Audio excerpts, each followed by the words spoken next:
애가 잠깐 내려왔다가 금방 간다고 그래서 어머니 괜히 서운하실까봐 그런 거예요. 숨기려고 그런 게 아니고요. 그래서 딱 5분 거리잖냐. 5분 거리 들려서 잠깐이라도 인사 한번 하고 가는 게 그렇게 힘든 거냐? 그게 아니고요. 내가 못 가게 붙잡기라도 할까봐? 아니요. 아무리 귀찮아도 키워준 할머니한테 안부 한번 전하는 게 그렇게 힘든 애한테 나는 왜 뭐든 다 해줘야 한다는 거야? 오늘 이야기 속 주인공은 72세 원숙현 씨입니다. 그리고 그녀의 아들과 며느리 그리고 손주에 관한 이야기이죠. 원 씨는 친손주가 애틋했습니다. 아들의 자식이라 특별히 그런 것은 아니었습니다. 아주 아기 때부터 원 씨의 손으로 직접 기른 아이였기 때문이었습니다.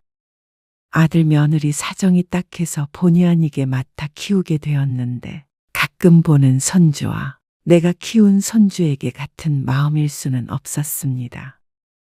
대학 등록금까지 내줄 정도로 손주보다는 자식에 가까웠습니다. 아이가 클 때까지 원 씨와 함께 살았고 아들네 집으로 다시 손주를 보낸 후에도 계속 원 씨가 왔다 갔다 하면서 보살폈습니다. 그래서 원 씨는 손주나 아들도 원 씨에게 똑같은 감정을 가진 줄 알았습니다. 하지만 그건 원 씨만의 착각일 뿐이었습니다. 애 봐준 공 없다는 말은 익히 들었지만 원 씨에게도 해당이 되는 말인 줄은 몰랐습니다. 원 씨는 손주에게 십수년을 바쳐서 헌신했기 때문이었습니다. 효도는 아니더라도 적어도 외면을 당할 거라고는 상상해 본 적이 없었습니다. 그런데 아들도 며느리도 그리고 그토록 사랑하던 손주도 이제 넌 씨를 귀찮은 존재로 여기는 듯했습니다. 그래놓고는 바라는 것은 여전히 많았습니다. 70이 넘은 부모, 조부모를 이용해 먹기만 하고 결코 시간 내서 챙기는 법이 없었습니다. 이제는 원 씨도 그만할 때가 온 것 같았습니다. 지긋지긋한 내리사랑의 종지부를 찍을 때가 왔죠. 원 씨는 아들 하나, 딸 하나가 있었습니다. 그리고 남편은 아들이 20살이 되던 날 세상을 떠났습니다. 그래도 자식들이 성인이 된 후라 다행이라고 생각해야 할지 몰랐습니다. 젊어서도 고생했지만 원 씨는 자식들이 다 큰 뒤에도 만만치 않게 고생을 했습니다. 그래도 둘 모두 시집 장가 보낸 건 스스로 대견할 정도였습니다. 모든 숙제를 끝낸 기분이었고 나중에 남편을 떳떳하게 볼 수 있겠구나 싶었죠. 희찬이는 어쩌고 아직도 일을 해? 아직 어린이집에 있어요. 아직도? 지금 시간이 몇 시인데? 7시가 넘었어. 희찬이 엄마도 오늘 야근이라 어쩔 수가 없어요. 그래서 어머니한테 전화 드리잖아요. 희찬이 데리고 오면 돼? 네. 밥도 대충 먹여주시면 감사하고요. 어린 제 자식 밥을 대충 먹여달는 아들이 무정해 보였습니다. 아들은 잘 다니던 직장을 그만두고 사업을 시작했고 며느리는 평범한 직장에 다녔습니다. 뭐가 그리 바쁜지 아들 며느리는 늘 정신이 없어 보였습니다. 야근은 밥 먹듯이 하고 아들은 집에 붙어 있는 시간이 별로 없었습니다. 아들의 수입이 불안정하니 며느리도 고생이 많았습니다. 그리고 며느리만큼이나 고생하는 게 원 씨의 손자였습니다. 원 씨가 보기엔 거의 방치되다시피 하는 듯 보였습니다. 너무도 어린 손주는 부모 사랑을 받을 나이에 하루 종일 어린이집에 있었고 눈을 뜨고 부모와 보내는 시간은 하루에 2시간이 제한되었습니다. 그런 손자가 원 씨는 참 안쓰러웠습니다. 애를 좀 더 일찍 데리고 와야 하지 않겠어? 일하는데 애를 누가 봐요? 아들의 말과는 다르게 아들이 원 씨에게 손자를 맡기는 때가 많았습니다. 매일같이 야근을 하기 때문에 저녁엔 거의 원 씨가 본다고 해도 과언이 아니었습니다. 힘들어서 그러세요? 내 새끼 딱해서 그렇지. 물론 손주를 봐주는 일이 쉽지는 않았습니다. 하지만 눈에 넣어도 아프지 않은 내 손주였습니다. 귀찮거나 힘들어서 한 말이 아니었습니다. 부모 품에서 자라야 할 아이가 안쓰러울 뿐이었습니다. 그러던 어느 날이었습니다. 어머니, 저희 인천으로 가야 할 것 같아요. 인천? 네. 거기에서 다시 시작해 보려고요. 아들은 갑자기 이사를 하겠다고 했습니다. 아들이 인천에서 대학을 나왔는데 그곳에서 선배와 함께 다른 사업을 해보기로 했다는 말이었습니다. 어쩌면 그게 나을 수도 있을 것 같았습니다. 맨날 바쁘긴 하지만 경제 상황은 나아지질 않는 것 같았기 때문이었습니다. 앞으로 손주 볼 일이 줄어들 것을 생각하면 아쉽기는 했지만 먹고 사는 문제가 가장 첫 번째였습니다. 그런데 이어지는 아들의 말에 원 씨는 너무 놀랐습니다. 근데 희찬이는 어머니 집에 놓고 가려고요. 뭐? 도무지 뭐라고 대답해야 할지 모를 만큼 조금은 충격적이기까지 한 말이었습니다. 어떻게 부모가 내 새끼를 떼어놓나 싶었습니다. 길거리에 나앉게 생긴 상황도 아닌데 말이죠. 희찬이를 놓고 가면 어떡해? 그런데 아들도 며느리도 원 씨에게 부탁했습니다. 늘 이렇게 바쁠 텐데. 어머님도 없는 곳에서 희찬이 잘 키울 자신 없어요. 지금도 제대로 볼 시간도 없어요. 그래도 데리고 가야지. 저렇게 어린애를 어떻게 떼어놔? 그럴 여력도 없고 시간도 없어요. 자기 새끼 볼 시간이 없다는 게 말이 돼? 저희 사정 아시잖아요.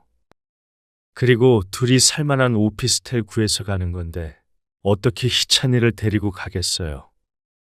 희찬이 엄마는 여기 있고 너만 올라가면 안 되는 거야? 이미 희찬이 엄마 직장도 구해놨어요. 여기보다 훨씬 대우가 좋아요. 돈 얼른 벌어야 되잖아요. 저희도 마음 편히 놓고 가겠다는 거 아니에요. 살 좀 뜯어내는 기분이에요. 그래서 더욱 놓고 가기로 한 거예요. 맞아요. 희찬이 위해서예요. 어머니랑 살면 그래도 안정적으로 사랑받으면서 클 수 있잖아요. 딱 2년만요. 그리고 바로 데리고 갈 거예요. 그렇게 말하는 아들 며느리의 표정이 무척 침울했습니다. 원 씨도 상상만 해도 마음이 아픈데 부모는 오죽할까 싶었습니다. 그리고 어떻게 생각해보면 아들의 말이 전부 틀리진 않은 듯 했습니다.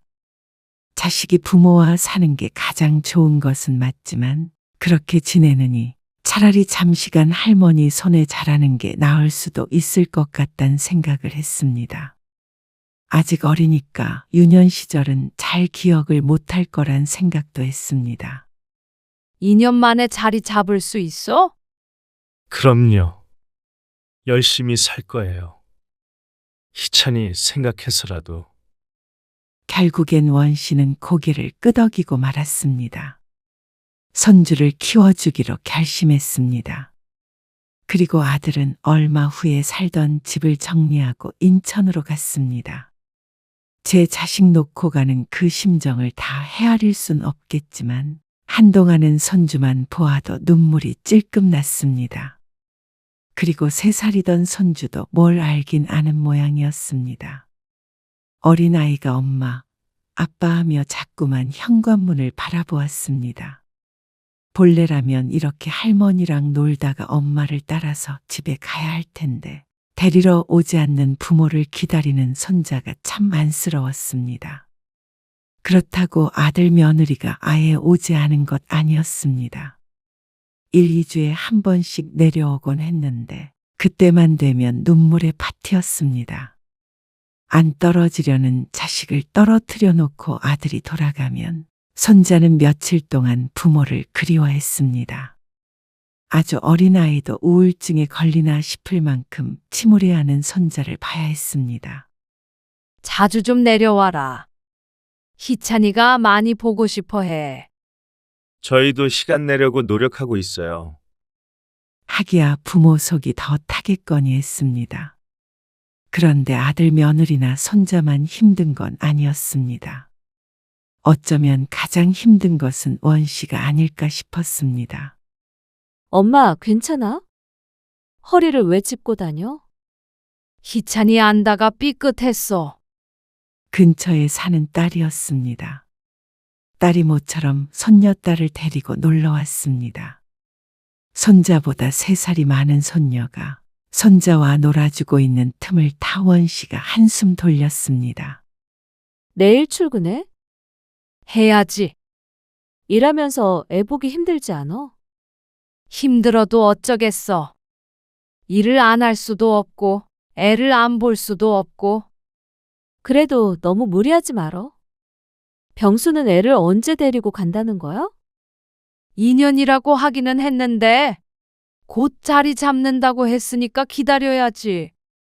원 씨의 말에 딸이 대신 한숨을 쉬었습니다. 원 씨는 손자가 어린이집에 간 사이에 직장에 나갔습니다. 아들이 생활비를 보내줄 사정이 아니다 보니 손주를 키우려면 원 씨가 열심히 벌어야 했습니다. 혼자 사는 것과는 또 다르게 은근히 돈 들어갈 때가 많았죠. 다시 젊은 시절로 돌아간 기분이었습니다. 2 자식을 키우던 그 시절로 말이죠. 그런데 마음은 그렇지만 육체만은 나이든 그대로라 애를 키우기엔 적합하지 않았습니다. 허리나 손목이나 무릎이나 괜찮은 곳을 찾기가 오히려 힘들 지경이었습니다. 그런데 2년이 지났을 때 원 씨의 아들은 아이를 데려가지 않았습니다. 2년만 봐달라며? 상황이 그렇게 됐어요. 애가 이제 금방 학교 가겠어. 아직 멀었잖아요. 초등학교 입학하기 전에 데리고 올 거예요. 저라고 계속 희찬이랑 따로 살고 싶겠어요. 우울해 보이는 아들의 목소리에 원 씨도 더 이상 뭐라고 하질 못했습니다. 이젠 막자리 잡아가는 단계예요. 조금만 어머니가 더 고생해 주세요. 부탁드려요. 그래, 알았다. 하지만 그 약속은 그 후년에도 또 후년에도 지켜지지 않았습니다. 원 씨의 손자는 원 씨의 손으로 초등학교에 입학을 시켰습니다. 이제는 엄마 아빠보다는 할머니가 우선인 아이가 되었습니다. 희찬아, 오늘 엄마 아빠 오신대. 나 학원 끝나고 준서랑 놀기로 했는데 준서랑은 다음 주에 놀고 엄마 아빠 봐야지. 꼭 봐야 해. 희찬아, 왜 그런 말을 해? 어차피 금방 갈 거잖아. 초등학교 5학년이 된 손자가 심드렁하게 말했습니다. 그런 손자를 보며 원 씨는 남몰래 속상해했습니다. 부모밖에 몰라야 할 나이인데 또래답지 않게 너무 빨리 커버린 것 같았습니다. 그래도 엄마 아빠 오시는데 친구랑 놀러 가면 안 되지. 엄마 아빠는 희찬이 보러 오는 거니까. 그러자 손자가 입을 삐죽거렸죠. 그렇게 손자를 집에 묶어두었고 아들 며느리가 오랜만에 내려왔습니다. 그런데 또다시 원 씨를 놀라게 했습니다. 저희 다시 내려오려고 준비 중이에요. 사업 그거는 어떻게 하고? 미래가 없는 것 같아요. 그 말을 하며 아들은 고개를 푹 숙였습니다. 원 씨의 속도 뜨거워지는 것 같았습니다. 수년간 그렇게 고생을 했는데 결국 아이에게 상처만 주고 허무하게 끝나버린 것 같았습니다. 이럴 거면 차라리 데리고 가지 그랬나 싶고 그날의 결정을 후회하기도 했습니다. 내려와서 희찬이랑 같이 살 거예요. 그래도 이제라도 제자리를 찾는다니 다행이라면 다행이었습니다. 손자는 그제서야 엄마 아빠의 말에 귀를 기울였습니다. 말은 그렇게 해도 아이는 아이였습니다.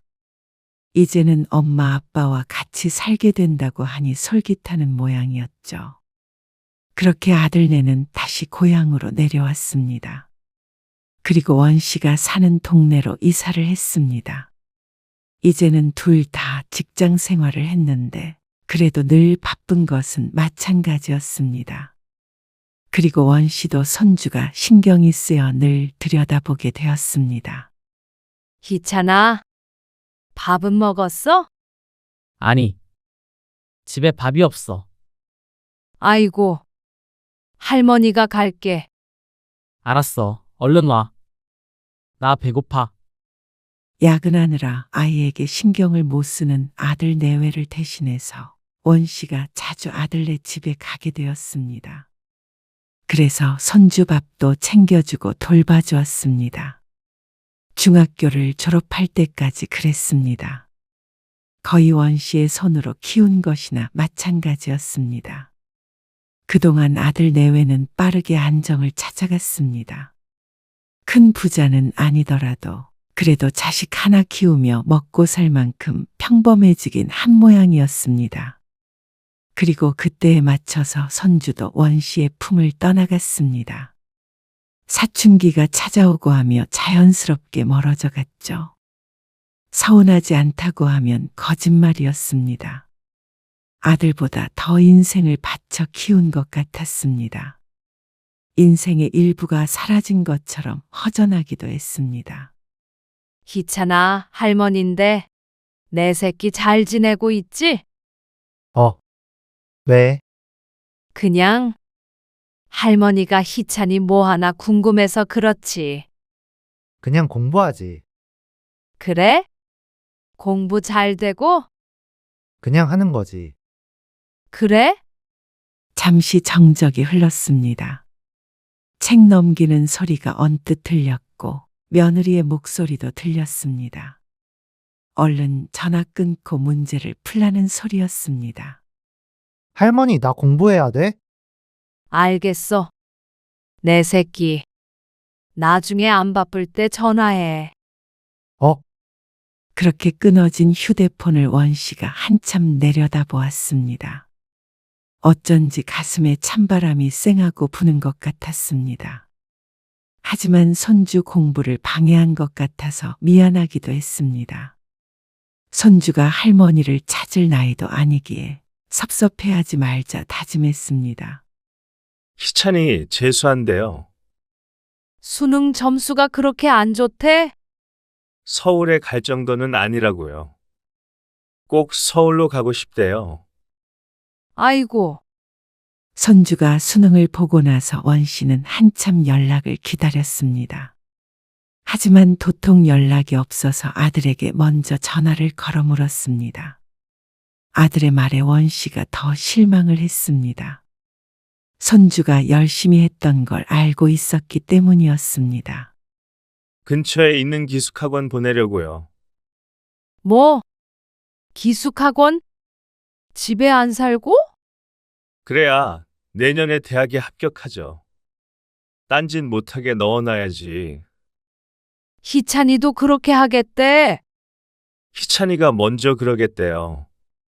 그런데 학원비가 너무 비싸요. 얼마나 하는데? 한 달에 이것저것 하면 200은 생각해야겠더라고요. 뭐? 그래서 골치가 아프긴 해요. 돈 들어갈 때도 많은데. 아들의 한숨 소리에 원씨의 얼굴에도 근심이 가득해졌습니다. 늘 돈 걱정을 하는 아들 때문에 원씨도 걱정이 많았습니다. 곧 대학도 보내야 하는데 말이죠. 이런 상황에서 한 달에 200만 원이나 하는 학원을 보낸다는 아들을 말리고 싶었지만 그래야 손자가 대학을 잘 간다는데 할 말이 없었습니다. 다만 원씨가 학원비를 조금씩 보태주었습니다.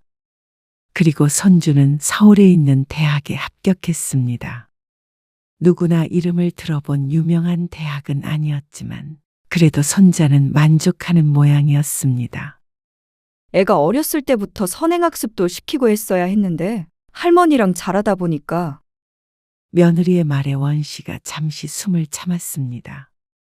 손자가 재수를 하고 좋지 않은 대학에 들어간 게 꼭 원씨 손에 큰 탓이라고 말하는 듯 했습니다. 그때는 그저 키우는데 급급해서 공부까지 봐줄 여유도 없었고 원씨가 그런 능력도 없었습니다. 아들은 며느리가 그런 식으로 말해도 전혀 반박하지 않았습니다. 아들 내외에게 자식을 돌봐준 고마움은 이미 빗바란 캐캐묵은 과거인 듯 했습니다. 근데 학비 너무 비싸서 어떻게 해야 할지 모르겠어요. 국립대학을 갔어야 하는 건데 사립대를 가서 무슨 학비가 그렇게 비싸대요? 그러니까 말이야. 콱 삼수를 시켜서 국립대를 보내야 하나. 손주가 들었다면 펄쩍 뛸 만한 말이었습니다. 그리고 결론부터 말하자면 손자의 1년치 학비를 원씨가 내주게 되었습니다. 할머니, 나 용돈 좀 보내줘. 용돈 떨어졌어? 엄마가 한 달에 30만 원밖에 안 줘서. 알았어, 보내줄게. 맛있는 거 사 먹어. 원씨는 다 큰 손자가 자꾸만 눈에 밟혔습니다. 그래서 잘 지내는지 어디 아픈 곳이 없는지 궁금했죠. 내가 질투를 하려고 해도 못하겠어. 엄마한테 희찬이가 어떤 존재인지 아니까? 딸의 말이 맞았습니다. 손자는 친손주라서가 아니라 내 손으로 키운 아이이기에 애틋한 것이었습니다. 그러던 어느 날이었습니다. 어머님, 저희 5천만 원만 빌려주실 수 있으세요? 뭐? 5천만 원? 갑자기 돈을 빌려달라는 아들 며느리. 너무도 당황스러웠습니다. 그렇게 큰 돈을 어떻게 빌려주니? 이 집 담보로 대출 잠깐 받아도 되고요. 뭐? 대출? 아들이 직장에 다니면서 작게 사업을 좀 해보려고 한다고 했습니다. 그리고 그 돈을 원씨에게 빌려달라고 했습니다. 하지만 손자 등록금도 내준 마당에 그만한 돈을 또 내줄 수는 없었습니다. 그동안 손자에게 들어간 돈만 하더라도 무척 큰 돈이었습니다. 그 돈을 갚길 원하는 건 아니었지만 더 이상 바라는 건 들어주기가 힘들었습니다. 거절하는 건 잘하지 못하는 성격이었지만 그래도 노후마저 위태로운 짓은 할 수 없었죠. 그리고 그날 이후로 아들 며느리와는 조금은 어색한 사이가 되었습니다. 걸어서 5분 거리에 살았지만 명절에도 바쁘다고 오지 않았고 전처럼 무슨 부탁을 하다고 전화하는 일도 드물어졌습니다. 참 부모 자식 사이라는 게 이렇게 얕은가 싶을 만큼 원씨도 상처가 컸습니다. 그리고 그건 손주도 마찬가지였죠. 희찬아, 이번 명절에 안 내려오니? 안 가지. 왜 안 와? 또 학교에 있게? 할 일도 많고 멀어서. 지난번에도 안 왔잖아. 아, 할머니. 용건이 뭐야? 나 끊어야 돼. 차갑게 들리는 손주의 말에 원씨는 공격이라도 당한 듯 가슴을 쥐었습니다. 그래, 알았어. 밥 잘 챙겨 먹고. 말하는 와중에 뚝 끊긴 전화. 예전에 원씨의 품에서 방긋 웃던 그 아이가 아닌 것 같았습니다. 그래도 함께 산 세월이 길었는데 손주에게 이토록 의미 없는 사람이 됐나 싶어 허무하기도 했습니다. 원씨는 늘 손주를 보고 싶어 했습니다. 그런데 손주는 어느 날부턴가 전화도 잘 받지 않았습니다. 다 큰 손주한테 왜 그렇게 관심이 많으세요? 애한테 집착하지 마시고 취미생활이라도 하세요. 원씨가 이 정도 관심도 못 갖나 화가 나면서도 며느리의 말이 전곡을 찔렀습니다. 이제는 손주를 마음속에서 보내줄 때가 된 것 같았습니다. 그래도 그렇지. 어떻게 한 번을 안 찾아와? 누구? 누구긴 누구야. 희찬이 말이야. 학교 생활이 바쁘대잖아. 지가 바빠봤자 대학생인데? 대학생이 제일 한가해. 기숙사에서 공부한대. 대학을 가고 선주는 한 번도 원 씨의 집에 온 적이 없었습니다. 그래도 원 씨는 선주가 안쓰러웠습니다. 집에도 한 번 못 내려오고 공부를 한다길래 말이죠. 원 씨는 이제 선주에게 자주 전화를 하지 않았습니다. 그러니 이제는 선주와 통화하는 게 무척 힘든 일이 되었습니다. 그러다 어버이날을 앞뒤로 긴 연휴가 있을 때였습니다. 희찬이 이번에 안 내려온대요. 아들이 먼저 연락해서 말했습니다. 기대조차 하지 않았습니다. 너희도 희찬이 보고 싶겠다. 보고 싶긴요. 잘 지내겠죠. 무소식이 희소식이에요. 아무렇지도 않아 보이는 아들을 보니 원 씨가 선주에게 집착하고 있는 게 맞는 것 같기도 했습니다. 그런데 연휴가 시작되고 3일째 되는 날, 딸과 통화를 하다가 이상한 소리를 들었습니다. 엄마 오늘 저녁 마루정에서 봐. 그래. 희찬이는 미리 만난 거지. 희찬이? 응. 아직 안 만났어. 무슨 소리야? 희찬이 서울에 있잖아. 어? 서울? 그럴 리가 없는데. 그럴 리가 없다니? 오늘 희찬이 봤는데? 서울에 있는 애를 어떻게 봐?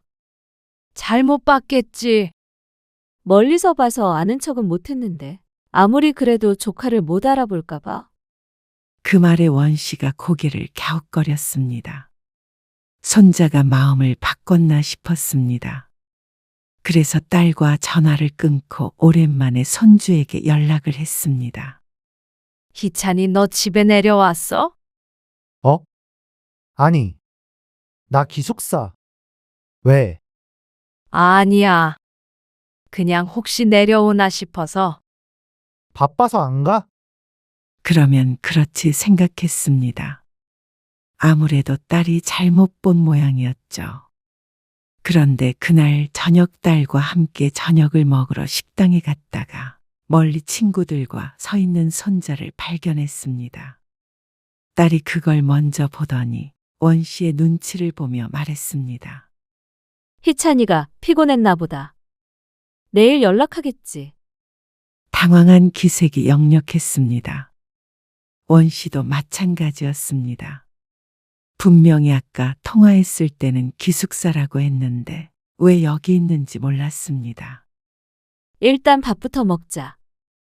너 먼저 들어가. 모르는 척을 해야 하나 싶었지만 손자를 오해하고 싶지는 않았습니다. 그래서 딸 먼저 식당으로 들여보내고 손자 쪽으로 걸어갔습니다. 그런데 손자가 친구들과 대화하는 소리가 들렸습니다. 오늘 술 못 마셔. 엄마 아빠랑 밥 먹어야 돼. 그래도 어버이날이잖아. 아, 할머니랑? 할머니가 왜 나와?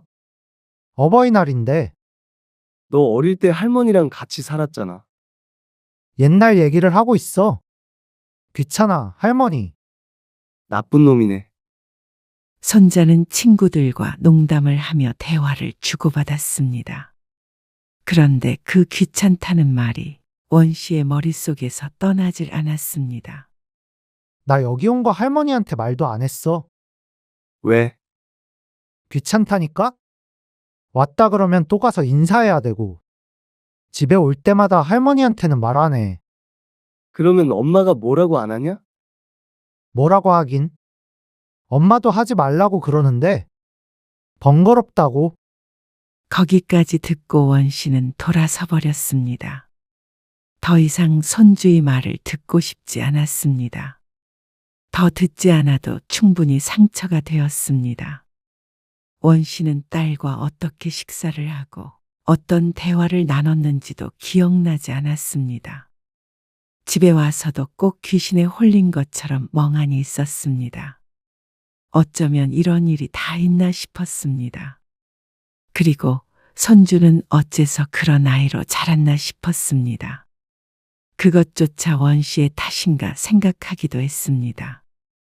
하지만 며느리도 할머니에게 연락하지 말라고 했다는 말을 들으니 손주의 탓만도 아니었습니다. 아들, 며느리, 손자, 셋이 똑같았습니다. 모두들 원 씨의 등골을 빼먹을 만큼 빼먹고 셋이 똘똘 뭉쳐서 원 씨를 뒷방 늙은이 취급을 했습니다. 어쩌면 돈 나오는 구석으로만 생각했는지도 몰랐습니다. 그리고 그 짐작은 결코 틀린 게 아니었습니다. 연휴가 끝날 때까지 내내 괴로움에 몸부림쳤던 원 씨에게 며칠 뒤에 아들이 연락해 말했습니다. 이번에 희찬이가 와서, 아니, 통화했는데요. 희찬이가 유학을 좀 가야 할 것 같다네요. 뭐? 유학? 네. 아무래도 전공이 영문학과니까. 그래도 외국물 한 번은 먹어야 하지 않을까 싶어서. 저도 그게 맞는 것 같아요. 원 씨는 아무 말도 하지 않았습니다. 어쩐지 다음에 이어질 말이 무엇인지 알 것 같았습니다. 애가 이미 유학원에 좀 알아본 모양이에요. 근데 한 1년에 3, 4천 정도는 기본으로 있어야 되더라고요. 그래서? 네? 그래서 그 돈을 나보고 내라는 거야? 뜬금없이 전화해서 유학 타령을 하는 걸 보니 그게 용건일게 뻔했습니다.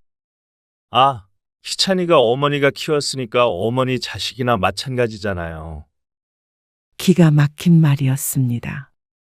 그러니까 돈을 내놓으라는 강도 같은 말이었습니다. 아들 며느리는 한결같았습니다. 언제나 원 씨에게 바라는 것이 한결같았습니다. 그리고 그에 부응하면 자식 노릇을 조금 하고 부응하지 못하면 연락도 잘 안 하는 제멋대로인 자식이었습니다. 그리고 손주도 어쩌면 이런 아들 며느리처럼 자란 것 같았습니다. 더는 내 새끼 하던 그 손주가 아니었습니다. 이제는 인정을 해야 할 때인 것 같았습니다. 내가 그 돈을 왜 주니? 네? 왜 주다니요, 그야. 희찬이 걱정 많이 하시잖아요. 걱정하면 돈 줘야 하니.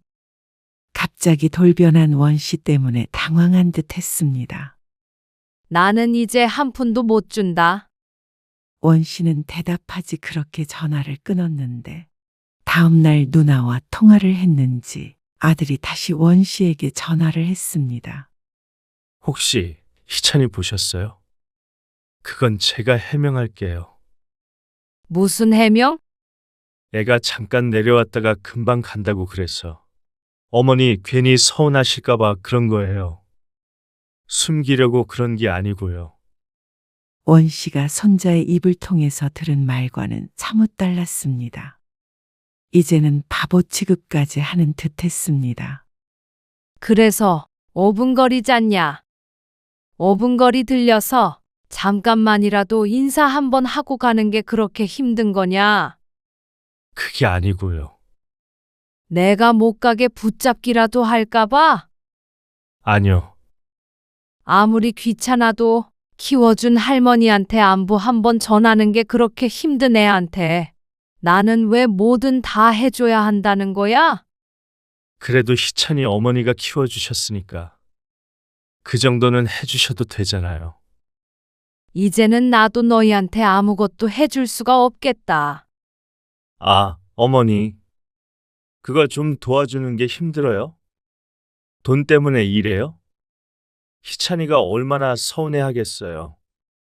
그리고 이번 일도 사정이 있어서. 그렇게 도와줬지만 기본 도리조차 하고 싶지 않다는 아들과 손주에게 원 씨도 더는 볼 일이 없었습니다. 얼마나 대단한 사정이 있는지는 들어도 소용이 없었습니다. 그런 손주를 나무랄 생각은 없이 감싸기 급급하고 오히려 연락하지 말라고 종용하기까지 했던 아들 며느리였습니다. 사람이라면 이러지 못했습니다. 그동안 희찬이 키워준 거 보답하란 소리 안 해. 하지만 앞으로 나한테 아무것도 바라지 마. 여태까지 희찬이한테 했던 것들, 줬던 것들, 너희한테 갈 유산 희찬이한테 미리 다 준 셈 치자. 그 소리에 아들이 펄쩍 뛰었습니다. 그게 무슨 소리예요? 그런 말이 어디 있어요? 대단한 재산은 없었지만 그래도 갖고 있는 집과 노후 자금이 있었습니다. 끝까지 그게 탐나는 모양이었습니다.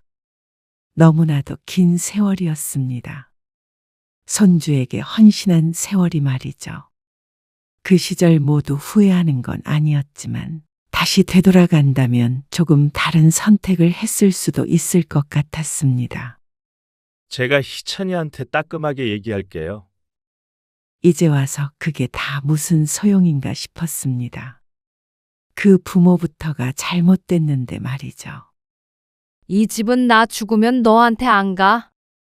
내가 다 쓰고 죽을 거고, 다 못 써도 인경이한테 줄 거니까 말이야.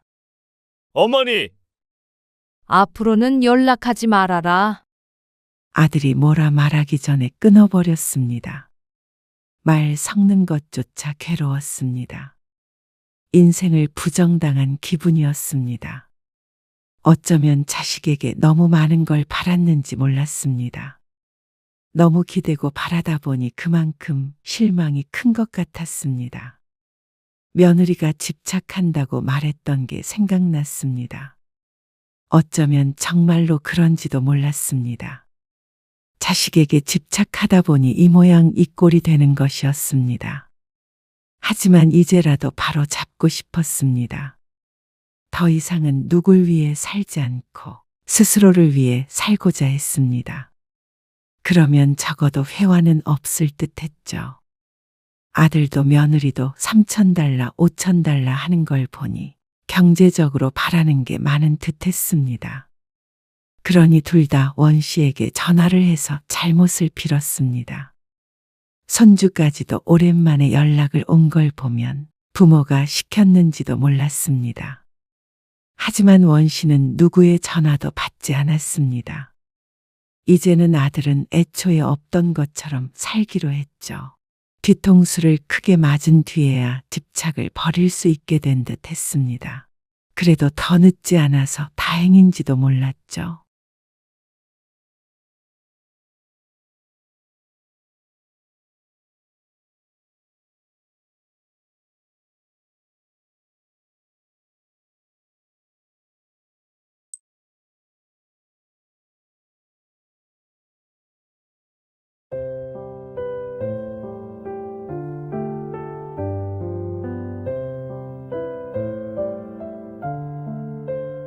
산책이라도 가던가. 아유, 싫어? 내가 알아서 할게. 얼른 출근해.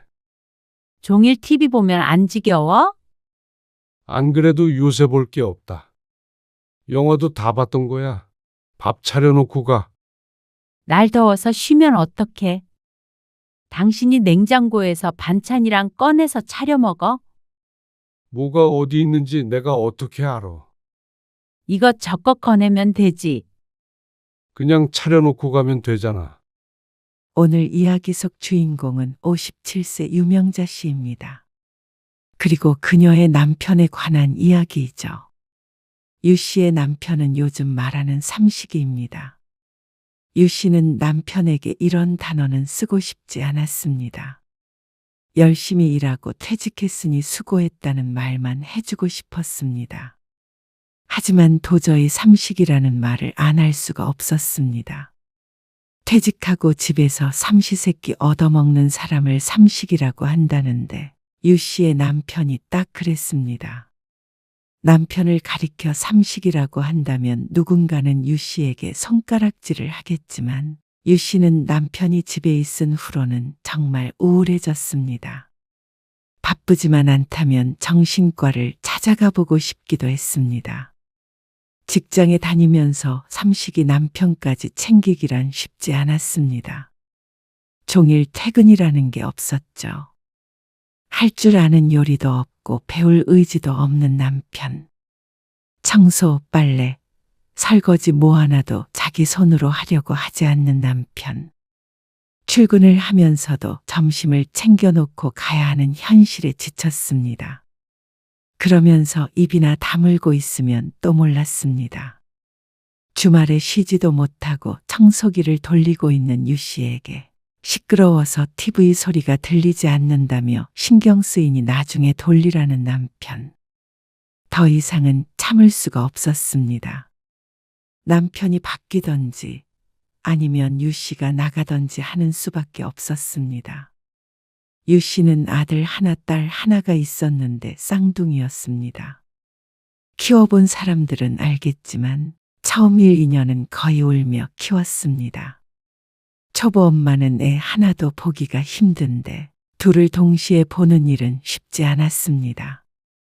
84개쯤은 됐으면 좋겠다는 생각을 수백 번 했습니다. 그만큼 남편은 육아에 참여하는 일이 드물었습니다. 쌍둥이 때문에 유 씨가 직장을 그만두고 집에 있었는데 그 때문인지 남편에게 육아는 엄마의 일이고 자신은 돈을 벌어오는 게 일이라는 생각이 박힌 듯 했습니다. 유 씨는 아이들이 중학교 갈 때까지는 집에서 살림을 하면서 육아에 전념했습니다.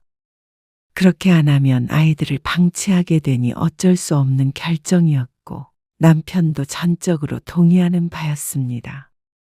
유 씨는 남편과 자식들 뒷바라지에 최선을 다했습니다. 식사 준비, 청소, 빨래, 자식들 교육 등에 신경 쓰다 보면 하루가 어떻게 지나가는지도 몰랐습니다. 유 씨는 언제나 식구들 중 가장 일찍 일어났고 또 가장 늦게 잠들었습니다. 가정은 안정적이었지만 늘 걱정은 있었습니다. 돈 버느라 애쓰는 남편도 안쓰러웠고 자식들 교육 잘 시키기 위해 유 씨도 돈을 허투루 쓰는 법이 없었고 늘 허리띠 졸라매며 팍팍하게 살림을 꾸려나가야 했습니다. 그러다가 쌍둥이가 고등학교에 들어가기 전에 다시 일을 하기 시작했습니다. 다시 취직을 한다는 게 결코 쉽지 않았지만 한 달에 얼마라도 벌어오는 게 보탬이 많이 되었습니다. 그때부터는 저축도 꽤나 하면서 지냈습니다. 하지만 그래도 여유롭게 생활한 적은 없는 것 같았습니다. 여전히 먹고 사는 문제는 어려웠습니다. 여보, 제발 양말은 빨래통에 넣어. 빨래통에 안 넣었어? 이거 당신 거잖아. 누가 보아도 그런 양말을 신을 사람은 남편밖에 없었습니다. 거의 보물찾기 하듯이 벗어놓은 양말을 찾아야 했습니다. 식탁 밑에 숨겨져 있거나 소파 사이에 들어가 있기도 했고 어쩔 땐 침대 머리맡에 올려져 있을 때도 있었습니다. 당신이 봤으면 당신이 넣으면 되잖아. 유 씨가 다시 일을 하다 보니 남편과 자주 다투게 되었습니다. 집안일이 늘 문제였습니다. 유 씨도 남편처럼 출근을 하니까 남편도 집안일을 같이 해줘야 하는데 여전히 살림은 유 씨만의 일이라고 생각하는 게 싸움의 원인이었습니다. 말 그대로 손 하나 까딱하지 않았습니다. 아직도 유 씨가 전업주부인 줄 아는 것 같았습니다. 그러기엔 유 씨는 시간도 기력도 없었습니다. 나도 퇴근하면 밥 먹고 좀 쉬고 싶어. 당신은 퇴근하면 모든 게 다 끝이잖아. 근데 나는 또 다른 일이 시작돼. 당신이 집에서 무슨 일을 한다고 그래? 집에 오자마자 밥 차려야 되지. 설거지하고 청소하고 빨래하고. 도대체가 쉴 틈이 어디 있어? 그거 얼마나 걸린다고? 밥은 원래 먹어야 하는 거고. 청소 빨래는 뭐 맨날 하나? 맨날 해. 아, 그럼 이틀에 한 번씩만 해. 당신은 도와줄 생각이 없는 거야? 내가 뭘 할 줄 알아야 하지. 적어도 설거지는 해야지. 식기세척기 사용법도 다 알려줬잖아. 아, 까먹었어. 금방 하는데 당신이 하면 되지. 왜 이라고 온 사람을 바가지 긁어? 대화가 항상 이런 식이었습니다. 집안일 좀 같이 하자고 하면 바가지를 긁는다고 귓등으로도 듣지 않았습니다. 쌍둥이가 집에 돌아오면 남편은 방으로 쏙 들어가서 TV를 보거나 하며 개인 시간을 보냈습니다.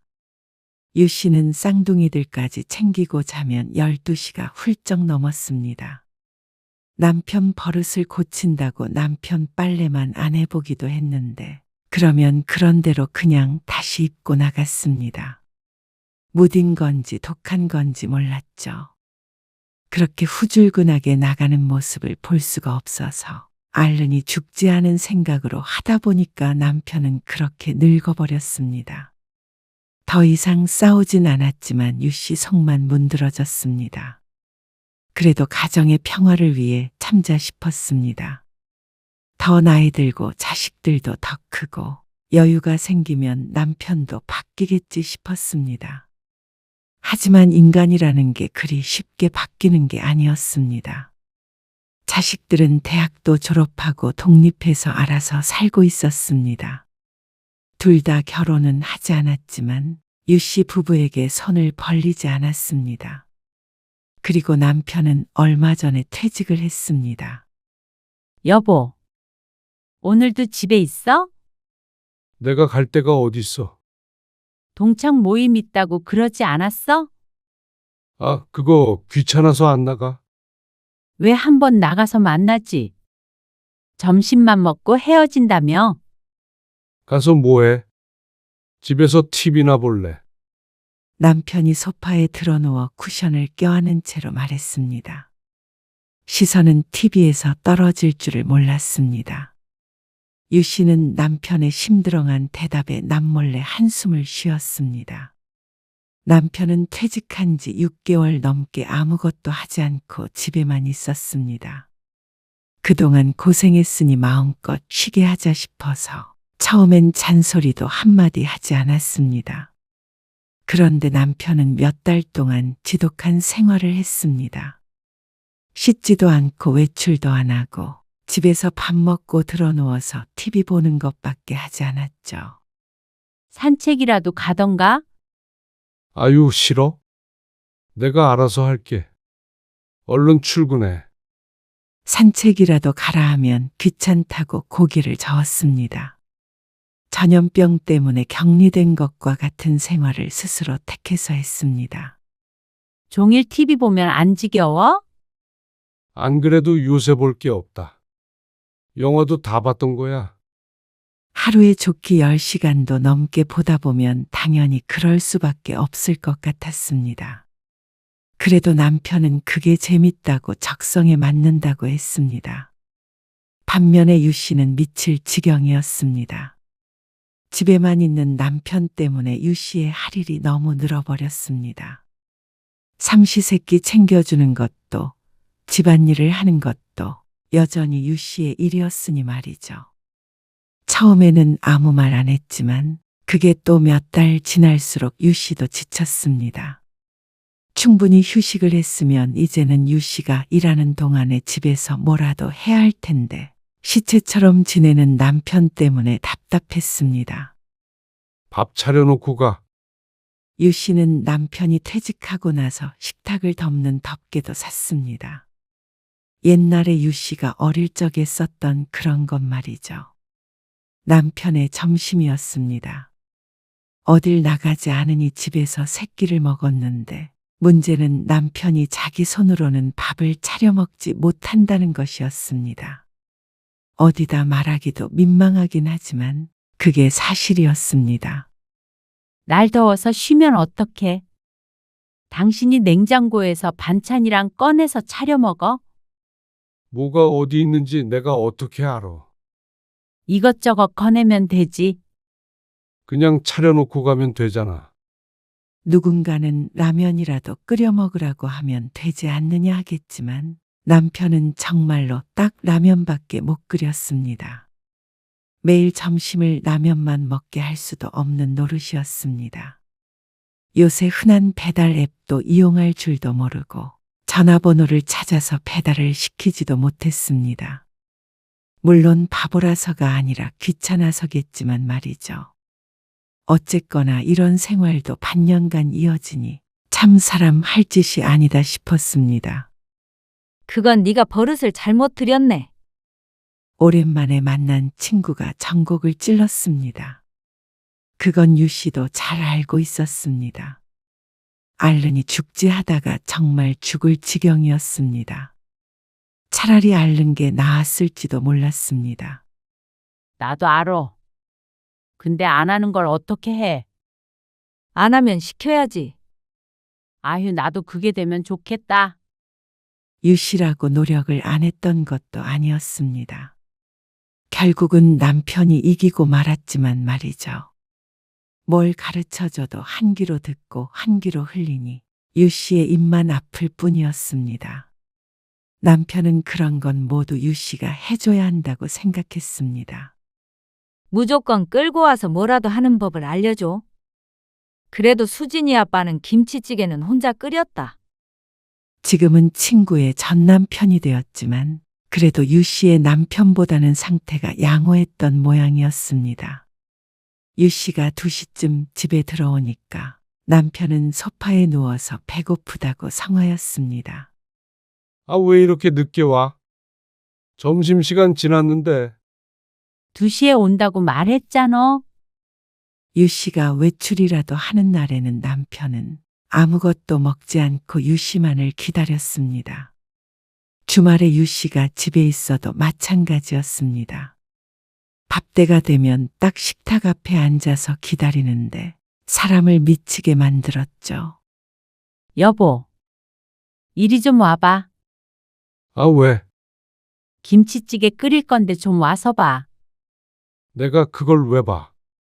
당신 혼자 있을 때 요리해야 할 일이 있을 거 아니야?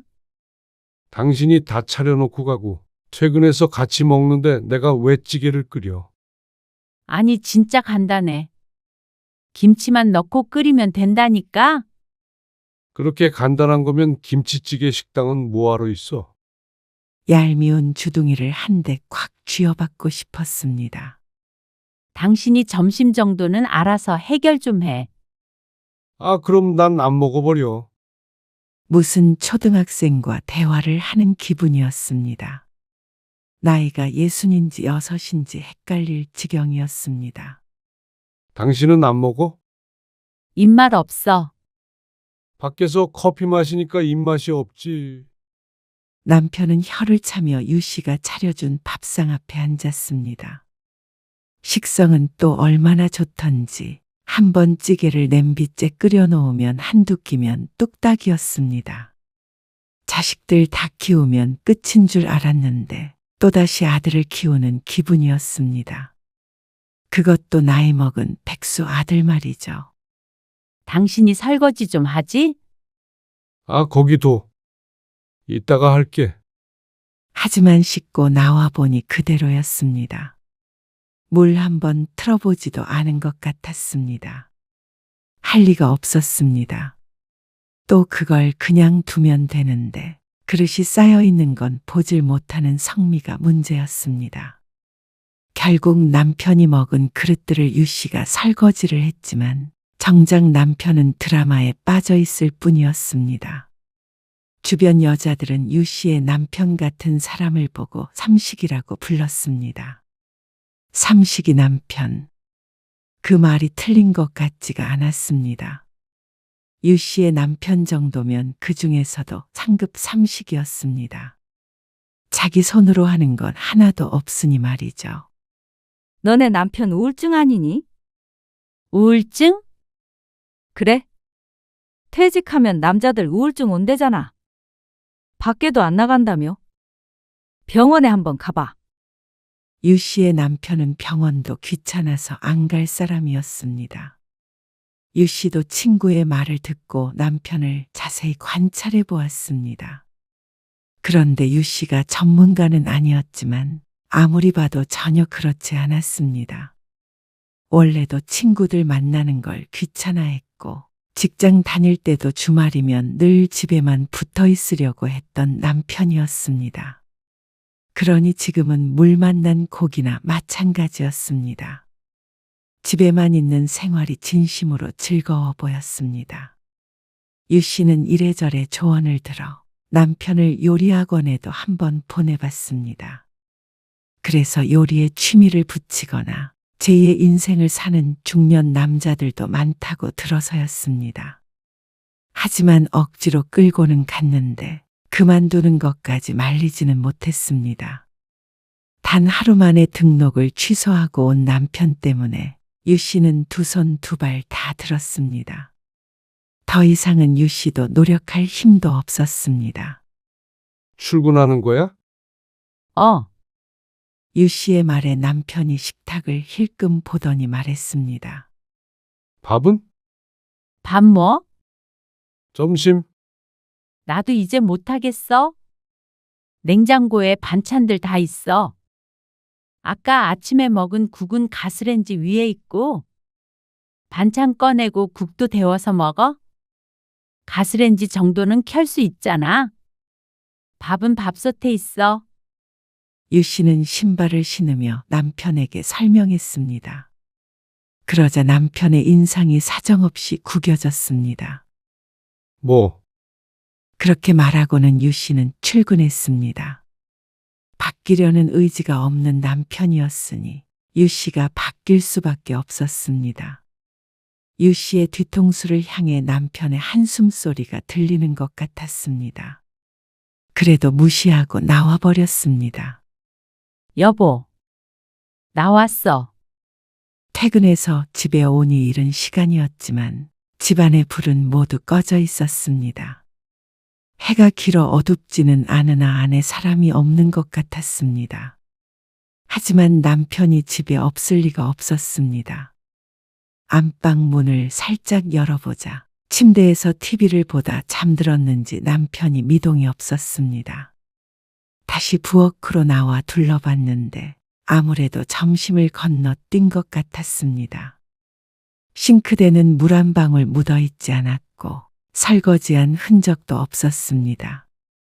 냉장고에 반찬들은 그대로 있었습니다. 유 씨는 남편을 깨우지 않았습니다.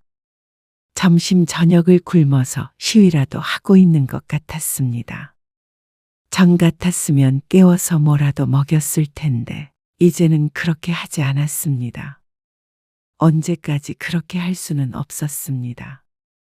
다음 날 유 씨가 출근할 때까지도 남편은 누워 있었습니다. 진작에 깬 것 같았는데 눈은 뜨지 않았습니다. 유 씨는 짧은 한숨을 짓고는 일어나서 출근 준비를 했습니다. 속이 부대껴 아침은 건너뛰었고 빈 식탁 그대로 출근을 했죠. 남편이 밥은 먹었는지 이제는 걱정하지 않기로 했습니다. 어린아이도 아니고 배고프면 어련히 알아서 먹을까 싶었죠. 지친 몸을 이끌고 집에 돌아오자 엉망이 된 부엌이 보였습니다. 남편은 또 자는지 인기척이 없었습니다. 그래도 이게 어딘가 싶었습니다.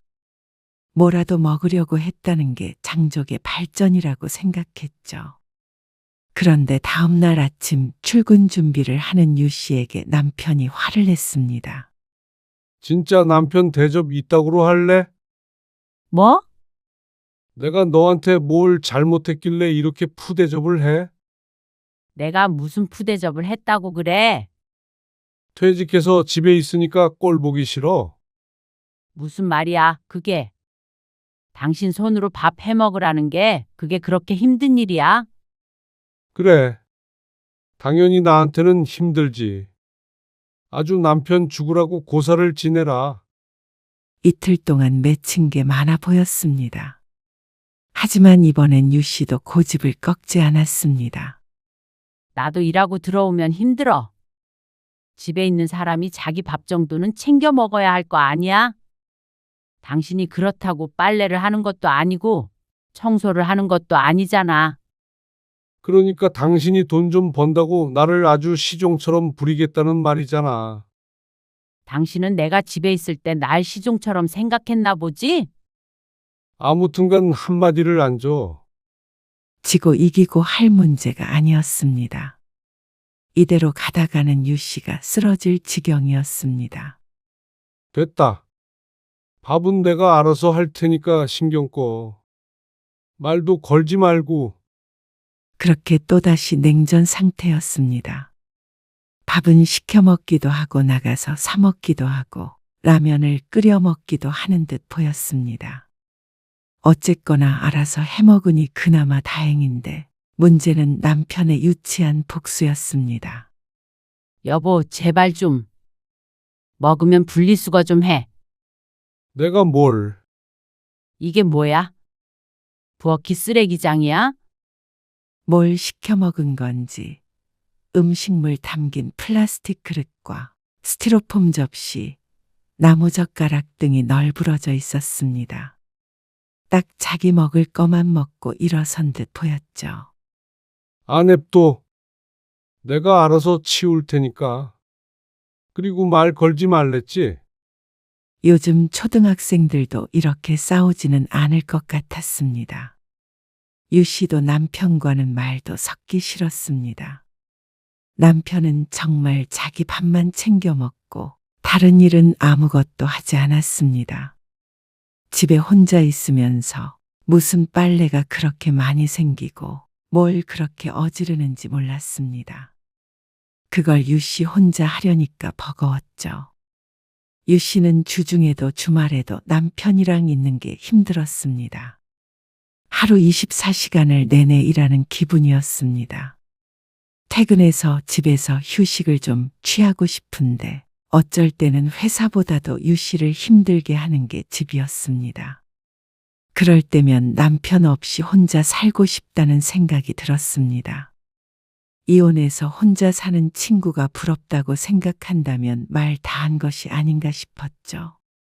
그렇다고 유 씨에게 다정한 남편도 아니고 무엇을 위해 이런 동거 생활을 하는 건지 몰랐습니다.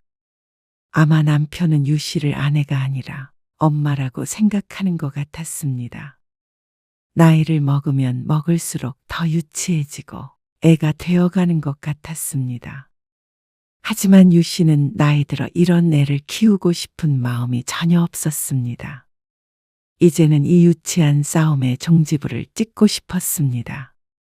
유 씨가 마음을 애써 마음을 가라앉히며 집을 치웠습니다.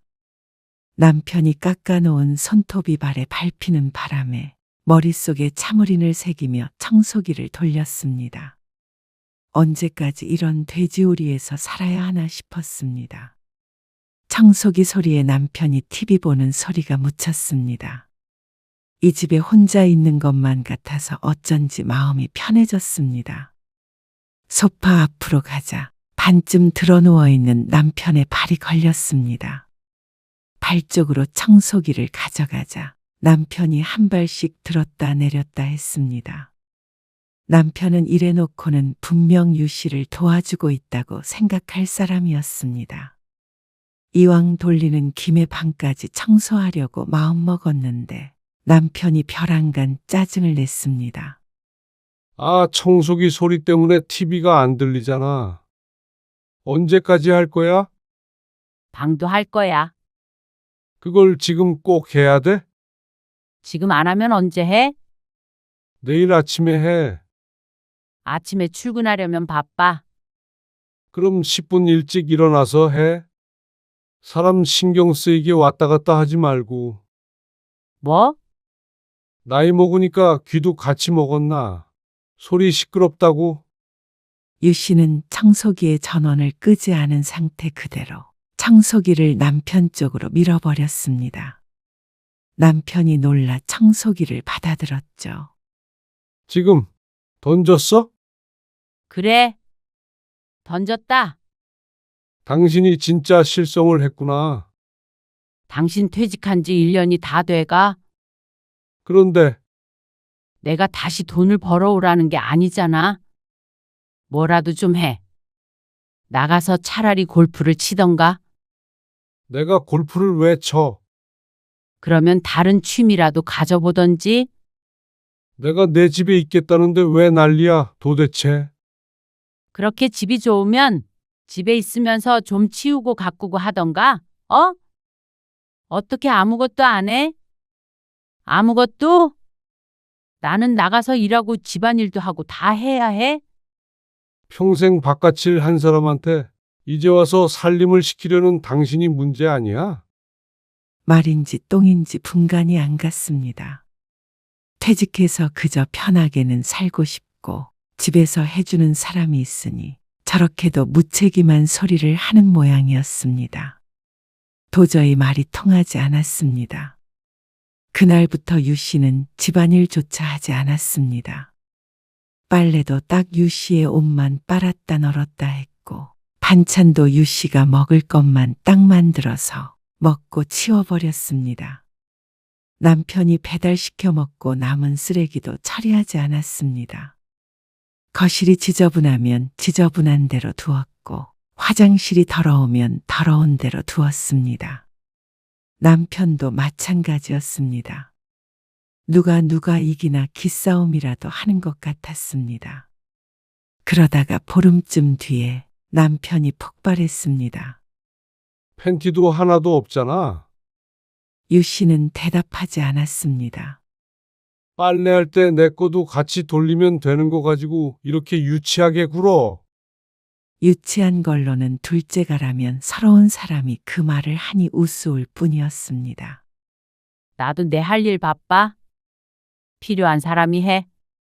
당신 거 골라서 따로 빨래하는 정성으로 그냥 같이 하면 되잖아. 나는 이제 집에서 아무것도 안 할 거야. 직장 생활 하는 것만으로도 충분히 힘들어. 노후를 생각하면 남편처럼 직장을 그만둘 수도 없었습니다. 나도 퇴근하면 당신처럼 누가 해주는 밥 먹고 편히 쉬고 싶어. 나보고 하란 소리야. 그렇게 할 수 없으면 적어도 나한테 당신 수발 들게는 하지 말아줘. 여태 그렇게 마음에 안 들어서 어떻게 살았어? 안 하던 일을 하는 것도 아니고 당신이 늘 해오던 일이잖아. 나는 적어도 당신이 퇴직하면 다를 줄 알았어. 퇴직한 모든 남자들이 그러면 다 집안일 하고 그래. 적어도 당신처럼 아무것도 안 하진 않지. 남편은 잠시 말문이 막힌 듯 하더니 적반하장으로 나왔습니다. 평생 일해서 가족들 먹여 살린 남편한테 아무것도 안 한다고? 내가 이런 여자랑 살고 있다. 참, 당신이랑 앞으로 내가 어떻게 살아? 그래. 살지 말자. 뭐라고? 살지 말자고. 안 그래도 나도 혼자 살고 싶었어. 당신이 나갈래? 아니면 내가 나갈까? 진짜 정신이 어떻게 된 거 아니야? 그깟 밥하고 빨래하는 것 때문에 이혼이라도 하자는 소리야? 이혼이든 별거든 뭐든. 어쨌거나 나는 당신하고는 못 살겠어. 도저히 평화롭게 해결이 되지 않는 문제였습니다. 남편이 전혀 잘못됐다고 생각하지 않으니 어쩔 수가 없었습니다. 당신이 집이 그렇게 좋다니까 안 나갈 것 같고, 나도 하루빨리 혼자 살고 싶으니까 내가 이번 주 내로 집 구해서 나갈게. 무슨 집을 구한다는 거야? 나도 몰라. 아파트를 구하든 오피스텔을 계약하든 어떻게든 할 테니까. 그런 줄 알아. 그제서야 남편의 눈이 크게 뜨였습니다. 유 씨가 이렇게까지 나올 거라고는 생각을 못한 듯 했습니다. 유 씨는 이제서야 후련했습니다. 이러면 될 문제를 왜 여태까지 지지부진하게 끌어왔나 싶었습니다. 아직 나가지도 않았는데 가슴이 뻥 뚫린 듯 시원했죠. 당신 술 마신 거 아니지? 안 마셨어. 그러면 노망이 났나? 정신이 아주 또렷하고 멀쩡해. 이렇게 맑은 게 오랜만일 정도로. 그럼 진짜로 나가겠다고? 유 씨는 다른 대답은 하지 않았습니다.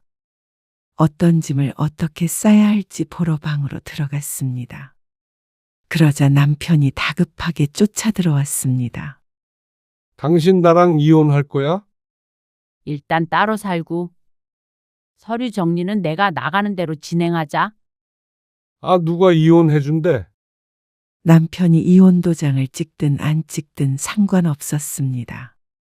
어쨌거나 유 씨는 이 숨막히는 집에서 떠날 것이었습니다. 일단 별거만 하더라도 숨통이 트일 것 같았습니다. 그러자 남편이 목소리를 죽였습니다. 그럼 뭐, 빨래하면 되는 거야? 그제서야 유 씨가 뒤를 돌아보았습니다. 남편이 애써 화를 참는 듯 했습니다. 유 씨의 행동이 심상치 않았는지 한 발짝 물러나는 것 같았습니다. 하지만 이미 버스는 떠났고 다음 버스는 없었습니다. 마지막 버스를 몰라보고 그냥 보내버린 남편 탓이었습니다. 빨래를 하든 안 하든 당신 자유고 이제는 당신 혼자 잘 살아봐. 퇴직 후 인생 즐겁게 살아. 내가 이제 돈 못 번다고 이렇게 버려? 내가 돈 때문에 당신 버릴 거였으면 진작 버렸어. 끝까지 이유를 알지 못한다면 역시 이혼당해도 싸다. 유 씨는 남편의 설득에도 불구하고 다음 주에 정말로 이사를 나와버렸습니다. 남편이 나중에는 거의 바짓가랑이라도 붙잡을 듯이 굴었지만 유 씨는 마음을 돌리지 않았습니다. 소형 아파트를 구해서 나왔는데 유 씨가 살던 아파트보다 더 좋았습니다. 집이 더 좋은 게 아니라 이제야 마음 놓고 쉴 공간이 생긴 것 같았습니다. 남편 하나 없는데도 불구하고 말이죠. 유 씨는 남편에게 이혼장을 보냈습니다. 그러자 온갖 가머니설로 유 씨를 잡으려 드는 남편이었습니다. 여보, 당신이 나가니까 내가 깨달았어. 여태 얼마나 내가 당신한테 무심했는지. 이제 정신 차렸으니까 돌아와. 하지만 유 씨는 콧방귀를 뀌었습니다. 그렇게 유 씨가 노력할 때는 본 척 들은 척도 안 하더니 이제 와서 살림해주는 사람이 그리운 모양이었습니다. 나이 들어 남편 몸종 노릇은 그만하고 싶었습니다. 유 씨는 남편이 이혼장에 도장을 찍든 안 찍든 이렇게 따로 살 작정이었습니다. 유 씨로서는 아쉬울 것 하나 없었습니다. 남편은 뒤늦게 무릎이라도 꿇겠다며 매달렸지만 유 씨는 이사한 곳조차 알려주지 않았습니다. 후회는 아무리 빨라도 늦은 법이었습니다.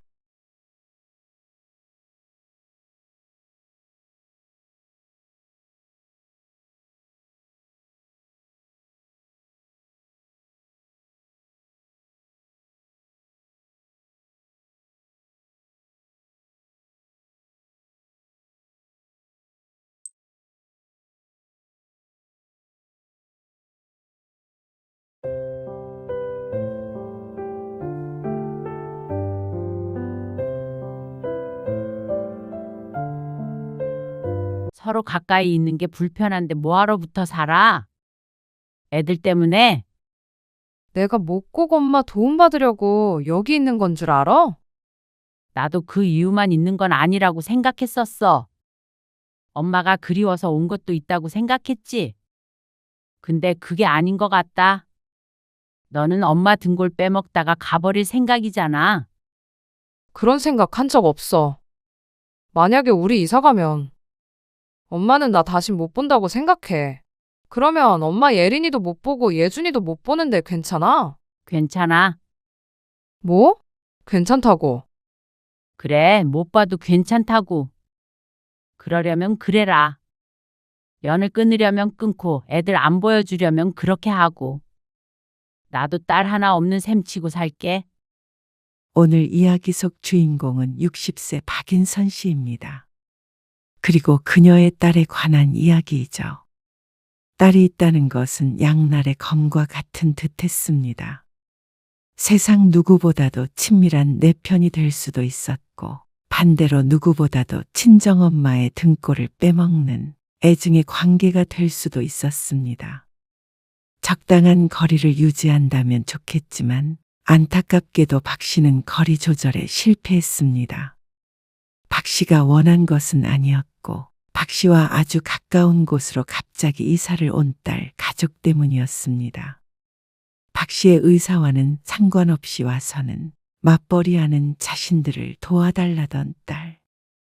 은근슬에 하나 둘 부탁해대는 통에 어영부영 질질 끌려가고 말았습니다.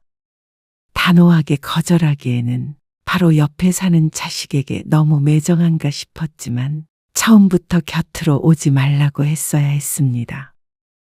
그랬다면 이렇게 부모 자식이 반목하게 될 리가 없었으니 말이죠. 손주들 육아와 집안일까지 부탁하는 딸을 거절했더니 연을 끊겠다고 했습니다. 기가 막힌 노릇이었죠. 협박에 가까운 그 말에 박 씨는 딸 없는 셈치고 살기로 했습니다. 사랑하는 내 자식이지만 자식이 나를 이토록 하찮게 여긴다면 박 씨의 사랑에도 더는 이유가 없어졌습니다.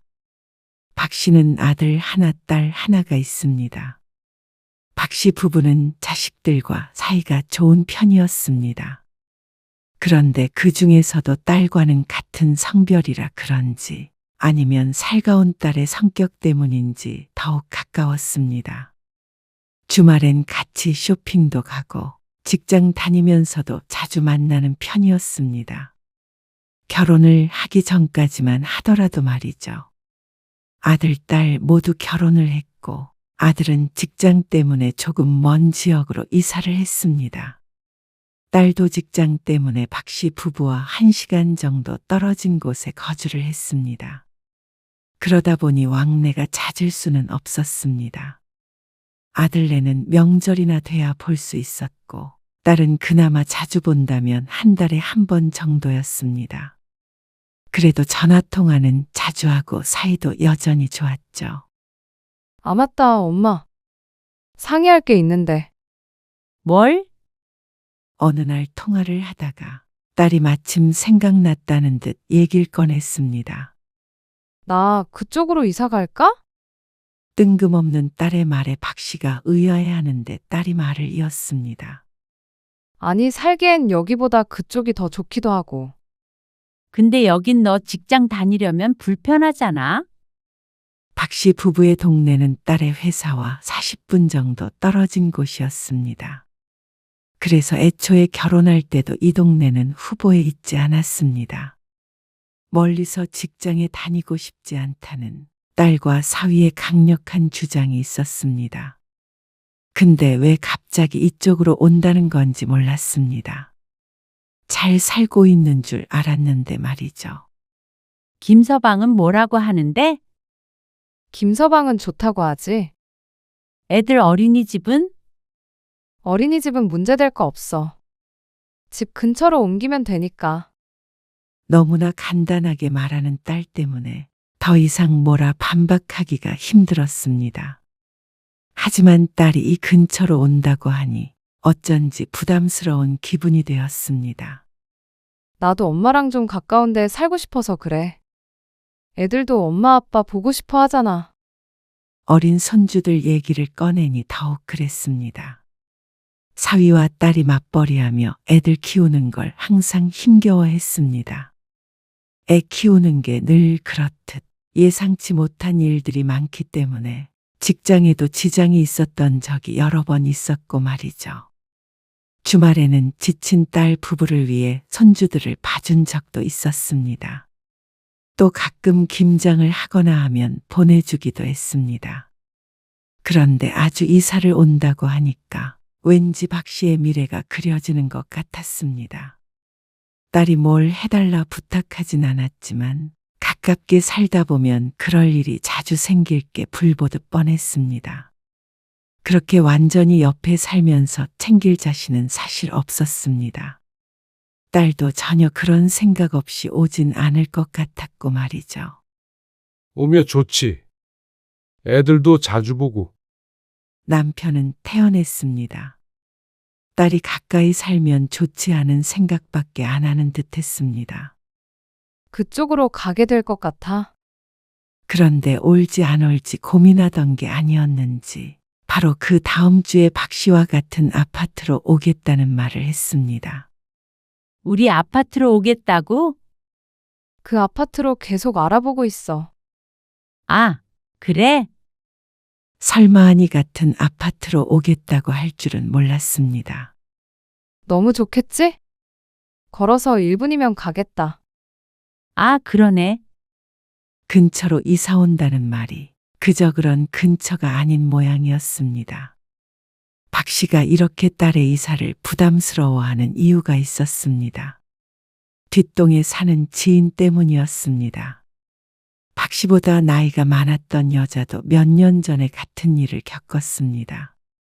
딸이 같은 아파트로 온 건 아니었고 5분 거리에 있는 아파트 옆 빌라로 이사를 왔는데 딸과 사위가 출근하면 그 집으로 가서 집안일 다 해놓고 오후엔 손주를 보다가 저녁에 딸내가 퇴근하면 8시쯤 집에 돌아오곤 했습니다. 그렇게 4, 5년 정도 애를 봐줬는데 그러다가 허리 수술도 하고 골병이 났습니다. 그런데 애들도 어느 정도 커서 봐줄 일이 없어질 때쯤 딸이랑은 사이가 완전히 틀어져서 딸은 이사를 가버렸습니다. 그리고 시간이 지난 지금까지도 연락도 안 하고 지낸다고 들었습니다. 최근에도 하소연을 하며 눈물을 흘리던 모습이 떠올랐습니다. 물론 남이 그런다고 우리도 그럴 거라는 건 아니었지만 사람 사는 모습이라는 게 다 거기서 거기였습니다. 언제고 그런 일이 벌어질 수 있다는 말이었죠. 그리고 말년에 딸 뒤치다꺼리 하다가 더 늙고 싶지는 않았습니다. 그동안 충분히 고생하며 키웠으니 이제는 좀 남편이랑 시간도 보내며 한적하게 살고 자식들 가끔 보며 그렇게 살고 싶은 마음이었습니다. 아직 오지도 않았는데 벌써부터 걱정이야. 하지만 오겠다는 딸을 말릴 수는 없었습니다.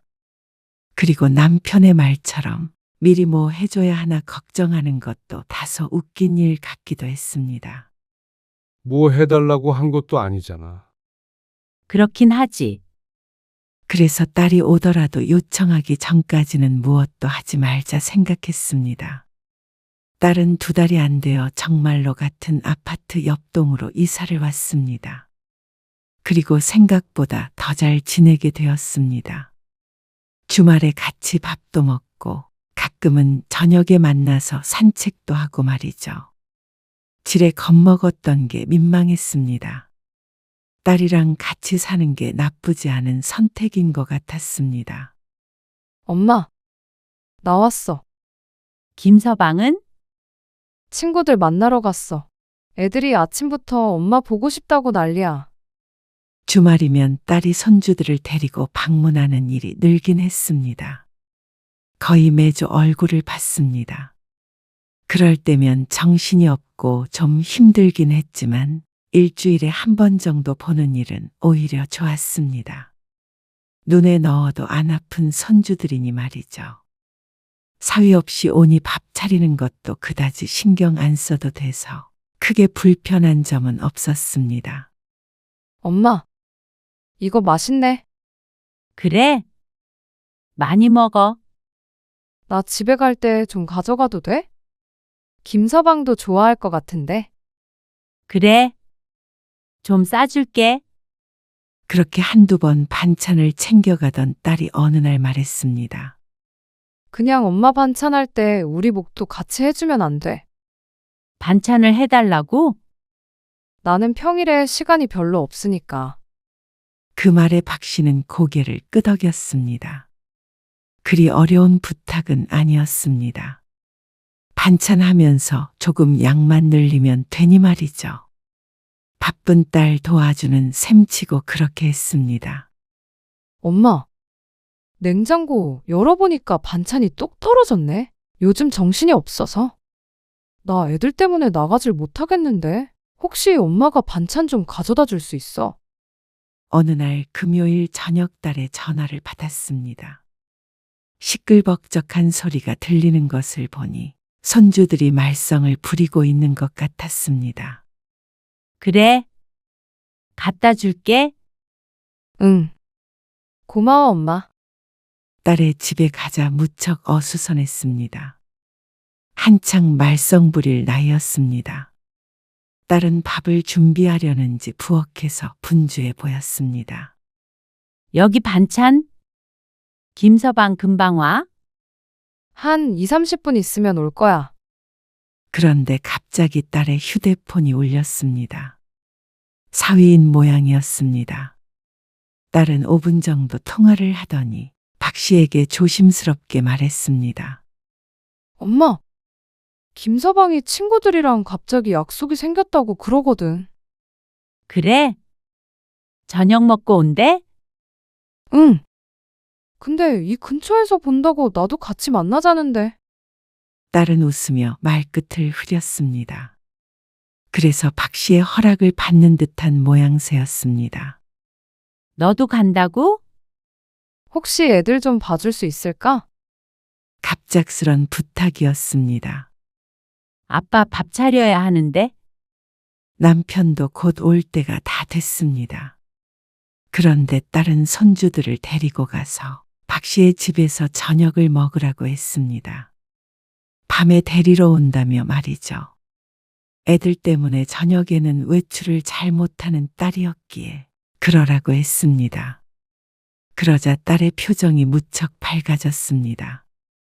가까이 사니까 엄청 좋다? 그치? 그러네. 박 씨는 그래도 가능한 범위 내에서 딸을 도와주려고 애썼습니다. 매번 이러는 것도 아니었기 때문이었는데 그게 시작이었습니다. 딸은 그날 데려가겠다던 손주들을 데려가지 않았습니다. 밤 늦은 시간까지 연락이 안 돼 집에서 재웠는데 다음날 점심쯤이 되어서야 애들을 좀 데려다 달라는 전화를 받았습니다. 술을 많이 마셔서 어디도 못 가겠다는 딸의 말에 한숨을 쉬었습니다. 그래서 남편이 손주들을 데리고 집까지 데려다 주었습니다. 돌아온 남편도 고개를 절레절레 흔들었습니다. 둘 다 완전히 뻗어 있어. 애들 밥이나 차려줄까 모르겠다. 차려주겠지? 자기 새끼들인데. 괜한 걱정은 하지 않기로 했습니다. 그런데 하나를 바라면 둘을 바라게 되는 게 사람인 모양이었습니다. 딸은 한두 번 그런 일이 있고 나니 무척 편했던 모양이었습니다. 그때부터는 자주 아이들을 맡기기 시작했습니다. 어느 정도 그 생각이 있어서 온 건 맞겠지 싶어서 가능한 한 맞춰주려고 했습니다. 무리하지 않는 선에서 말이죠. 이번 주에도 애들 맡긴다네. 이번 주에 산에 간다고 말 안 했어? 했지? 그러니까 너무 중요한 약속이 있대잖아. 아이고. 그래서 뭐라 그랬어? 일단 안 된다고 했지? 그런데 남편이 잠시 생각에 잠기더니 박 씨에게 말했습니다. 괜히 가까이 사는 딸 서운하게 만들지 말고 그냥 봐줘. 우리도 우리 시간이 있는 거잖아. 젊은 애들이 더 바쁘겠지. 우리는 다음 주에 가도 되고. 지난주에도 그래서 집에만 있었던 거 알지? 날씨가 너무 좋아 어디든 나가고 싶었습니다. 아이들과는 산에 갈 수 없었습니다. 기운이 달려서 딸 부부 없이는 애들을 데리고 어디 멀리 가기도 힘들고 말이죠. 딸과 사위는 물 만난 고기 같았습니다. 무슨 약속이 매주 그렇게 생기는지 몰랐고 평일에도 자주 박씨 부부에게 손주들을 부탁했습니다. 회사가 늦게 끝나는 날은 어쩔 수 없지만 그런 이유가 아닐 때도 종종 있었죠. 장모님, 지금 좀 와주실 수 있으세요? 지금? 무슨 일 있어? 오늘 예린이 엄마가 야근하는데요. 제가 지금 급하게 좀 나가봐야 해서요. 애들을 돌보고 있던 사위가 급한 일이 있다며 박 씨를 호출했습니다. 남편과 일찍 저녁밥을 먹고 쉬고 있었기에 할 일이 있는 건 아니었지만 그런 전화가 달갑지도 않았습니다. 이번 주에 사위에게 같은 전화를 받는 것만 두 번째였습니다. 와줄 수 있느냐고 물었지만 박 씨가 당연히 올 거라는 게 깔려있는 듯한 말투였습니다. 하지만 같은 아파트 살며 빤히 박 씨의 생활 패턴을 알고 있는 사위에게 거절할 명분도 없었습니다. 박 씨가 거절하면 사위는 일을 보러 나가지 못할 것이었습니다. 물론 그 급한 일이라는 게 친구 좋아하는 사위의 수략 속일 테지만 말이죠. 알았어. 지금 갈게. 박 씨는 한숨을 숨기며 대답했습니다. 또야? 어지간하면 애들 부탁을 들어주라고 했던 남편도 지긋지긋한 것 같았습니다. 하루가 멀다 하고 애를 맡기려고 하니 남편도 불만이 많아졌습니다. 도무지 우리의 평화로운 삶이 없어진 기분이었습니다. 저 그럼 나갔다 올게요. 고맙다는 말 한마디 없이 쌩하니 나가버리는 사위 때문에 또다시 기분이 상했습니다. 처음에는 무척 고마워하더니 익숙해지는 건 한순간이었습니다. 그리고 2시간쯤 뒤에 퇴근해서 온 딸이 집에 있는 박 씨를 보더니 멈칫했습니다. 뭐야, 예린이 아빠는? 너한테 말 안 했어? 약속 있다고 나갔는데. 뭐? 인상을 쓰며 되물은 딸은 그런 사위의 행동에 짜증을 냈습니다. 아니, 말도 안 하고 간 것도 간 건데. 왜 당연하다는 듯이 엄마를 불러? 너한테 말한 줄 알았지? 말 안 했어. 생각해보니까 진짜 웃기네. 왜 엄마를 부려먹어? 박 씨는 그 말에 공감하기보다는 조금 어이가 없었습니다. 이리저리 박 씨를 부려먹으려 하는 건 딸도 마찬가지였습니다. 자기 때문에 사위가 그런다는 생각은 전혀 안 하고 있는 것 같았습니다. 아무래도 딸 부부가 힘들다고 부탁할 때마다 들어줘서 이렇게 된 것 같았습니다. 그리고 딸내는 그렇게 애들은 맡기면서 정작 박 씨가 딸을 필요로 할 때는 딴청이었습니다. 정연아, 혹시 내일 바쁘니? 내일? 아니, 왜? 내일 고모네 가기로 했는데 네 아빠 차 뭘 수리해야 한다고 오늘 맡겼다네. 신우이를 만나기로 했는데 하필이면 차가 고장났습니다. 버스를 타고 갈까 했지만 짐이 많아서 힘들 것 같았고 택시를 타기엔 비용이 꽤나 들 것 같아서 딸에게 전화를 했습니다. 차 타고 30분 거리였습니다. 고모네? 응. 딸이 얼른 대답을 하지 않고 고민했습니다. 짐이 얼마나 많길래 그래? 고모 주려고 네 아빠가 뭘 이것저것 많이 사놨어. 이렇게 될 줄은 몰랐네. 박 씨도 난감했습니다. 웬만하면 이런 부탁 안 하지만 어쩔 수 없이 딸에게 물은 것이었습니다.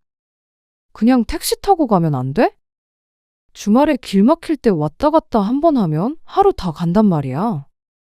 아, 박 씨는 잠시 말을 잇지 못했습니다. 그냥 편하게 택시 타고 가. 나는 애들 때문에 못 나가고 가면 김서방이 가야 하는데 김서방한테 운전시키는 것도 좀 미안하잖아. 엄마도 마음 불편할 거고. 사위가 애들을 보고 딸이 데려다주는 선택지도 있을 텐데 딸은 그런 식으로 박 씨의 부탁을 거절했습니다. 싫다는 딸에게 2번 묻지 않고 박 씨는 전화를 끊었습니다. 자신이 실망한 것을 보니 아무래도 박 씨도 내가 딸을 위해 희생하고 있다는 생각이 깔려 있는 것 같았습니다. 건강한 관계는 아니었죠. 그래서 박 씨는 딸과는 조금 독립된 삶을 살아야겠다는 마음을 먹었습니다. 박 씨의 부탁을 거절해서가 아니라 서로에게 좋을 게 없어 보였습니다. 박 씨에게도 딸에게도 말이죠. 그리고 얼마 뒤가 박 씨의 결혼 기념일이었습니다. 마침 주말이라 남편이랑 바닷가로 1박 2일 여행을 갔습니다. 몇 년 만에 하는 여행인 듯 했습니다. 딸 생각을 안 하고 가니 모처럼 자유를 얻은 기분이었습니다. 바닷가도 거닐고 그 앞에 있는 횟집에서 맛있는 식사도 하고 숙소에 들어오자 시간이 늦었습니다. 배터리가 없던 휴대폰을 충전하고 보니까 딸에게서 연락이 무척 많이 와 있었습니다. 정연이가 전화를 엄청 많이 했네. 무슨 일 있나? 10통이나 했어. 박 씨는 딸에게 전화를 걸며 남편과 대화했습니다. 그런데 딸은 전화를 받자마자 박 씨에게 화를 냈습니다. 엄마 도대체 전화도 안 받고 어디 간 거야? 왜 아빠도 집에 없어? 우리 집에 갔었어? 애들 좀 급히 맡기려고 했는데?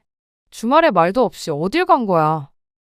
설명을 하려다가 짜증스럽게 말하는 딸 때문에 입을 다물었습니다. 어딜 가든지 보고를 해야 하는 것도 아닌데 이렇게까지 화를 낼 일인가 싶었습니다. 맡긴다고 미리 말도 없었기에 온 것인데 꼭 박 씨가 약속을 어기기라도 한 듯 추궁했습니다. 그래서 오늘 나가지도 못했어. 오늘 엄마 아빠 결혼기념일이야. 그래서 바다에 놀러 왔어. 그러자 전화 너머로 딸의 목소리가 들리지 않았습니다. 챙겨주길 바란 건 아닌데 그렇다고 이렇게 욕을 먹을 줄은 몰랐네. 박 씨가 씁쓸하게 중얼거렸습니다. 어쩌면 이렇게 이기적인 딸이 있는지 몰랐습니다. 그전에는 당연히 애들을 못 맡기니 이런 일이 없었지만 이제는 박 씨 부부가 손주를 봐주는 대기조가 된 것 같았습니다. 결국 딸은 더 이상 화를 내지 못했고 박 씨는 전화를 끊었습니다. 종일 기분이 좋았는데 딸 때문에 하루를 망친 기분이었습니다. 다음 날 집으로 돌아와서도 머릿속이 복잡했습니다. 그전에도 이런 기분은 든 적이 있었습니다. 박 씨가 어디에 있는지 늘 딸이 파악하고 있으니 일거수일투족 감시를 당하는 기분이 들기도 했습니다. 어디 있는지 확인하는 건 손주들 때문이었으니 말이죠. 보통은 간섭받을까봐 자식들이 부모와 가까이 살기 싫어한다는데 어째 박신혜는 반대였습니다. 이렇게까지 불편할 줄은 몰랐습니다. 이틀 뒤에 딸이 저녁에 찾아왔습니다. 그러더니 박 씨에게 사과를 했습니다. 엄마 미안. 결혼 기념일인 줄은 몰랐네. 결혼기념일이 중요한 게 아니고. 알어. 내가 짜증냈지. 몰라. 갑자기 나가야 되는데 엄마도 연락이 안 되고 그래서. 말 좀 해주고 가지. 그렇게 갑자기는 애들 못 봐줘. 알았어. 나도 미리 연락할게. 딸이 그렇게까지 사과하는데 박 씨도 유하게 넘어가고자 했습니다. 그런데 딸이 박 씨에게 물었습니다. 근데 엄마. 응? 엄마 낮에 집에 있으니까 우리 집에 일주일에 2~3번씩 와서 집안일 좀 해주면 안 돼? 뭐? 아니, 난 일하면서 살림까지 하는 게 너무 힘드니까. 애들도 있고. 그래도 청소 빨래까지 해달라고 그러는 건 너무한 거 아니야? 김서방이랑 같이 하면 되지. 주말에 해도 되는 거고. 이미 반찬도 주고 하잖아. 아니, 그냥 해달라는 게 아니라. 엄마 용돈벌이 할 수 있는 만큼 줄게. 그 말이 왜인지 모르게 박 씨는 기분이 나빴습니다. 돈 줄 테니 일하라는 말을 자식에게 듣고 싶지는 않았습니다. 그리고 그럴 생각도 없었고 말이죠. 노후에 딸 집 들락거리며 살림하다가 세월을 보내고 싶지 않았습니다. 고생이라면 젊어서 충분히 했습니다. 딸도 힘들겠지만 자신의 인생은 스스로 헤쳐나가는 것도 필요하다고 생각했죠. 엄마 줄 돈 있으면 그 돈으로 도우미를 써. 그러면 너무 비싸니까. 그러면 엄마는 싸니까 시켜? 그런 말이 아니잖아. 엄마도 너 도울 수 있는 만큼 도우려고 노력하는데 여기서 살림까지 해달라는 소리가 나오니? 엄마는 너무해. 친정엄마는 원래 딸이 해달라고 안 해도 뭘 더 해주지 못해서 난리라는데. 엄마가 해주는 것도 부족하단 소리야? 왜 말을 꼬아서 들어. 딸은 박 씨가 손주들을 봐주는 걸 고마워하는 게 아니라 안 봐줄 때 서운해했고 부탁을 들어주지 않을 때도 마찬가지였습니다. 그래서 박 씨도 이제는 지쳤습니다. 순전히 내 자식이기에 덜 힘들라고 해준 것이었지만 이제는 점점 선을 넘는 것 같았습니다. 애초에 가능한 선에서만 도와주자고 마음먹기도 했었습니다. 그런데 얼마 뒤에 딸과 사위가 얘기하는 걸 우연히 듣고는 마음을 굳게 다지게 되었습니다. 애 좀 더 크고 돈도 더 모으면 이사해야지. 계속 산다고 하지 않았어? 아니야. 너무 가까워서 불편해서 안 되겠어. 우리끼리 놀러 갈 때도 눈치 보이기도 하고. 장모님 뭐라고 안 하시잖아. 애들도 맡기고 좋은 거 아니야? 지금은 그래도 도움받을 게 있으니까 괜찮은데? 애들 크고 손 안 가면 엄마 아빠가 우리한테 기대려고 하면 어떡해. 기대다니? 그때쯤엔 우리가 엄마 아빠 부양하길 원할 수도 있잖아. 내가 해준 게 있는데 하고. 나도 엄마랑 가까이 살면 좋겠다 싶어서 왔는데 막상 사니까 불편해. 자꾸 싸우게 되기도 하고. 멀리 사는 게 더 사이가 좋겠어. 그래도 당분간은 있어야지. 그건 알지. 애들 때문에. 딸이 부모 도움을 받으려고 이사 온 건 알고 있었지만 이렇게 시커먼 속내를 가지고 있을 줄은 몰랐습니다. 박 씨도 이제는 더 이상 참을 수 없었습니다. 그동안엔 이 정도는 도와줄만 하다고 생각했으니 딸에게 별말은 안 했지만 딸이 이런 마음을 가지고 있다면 박 씨도 더 이상은 희생할 이유가 없었습니다. 말 그대로 희생이었습니다.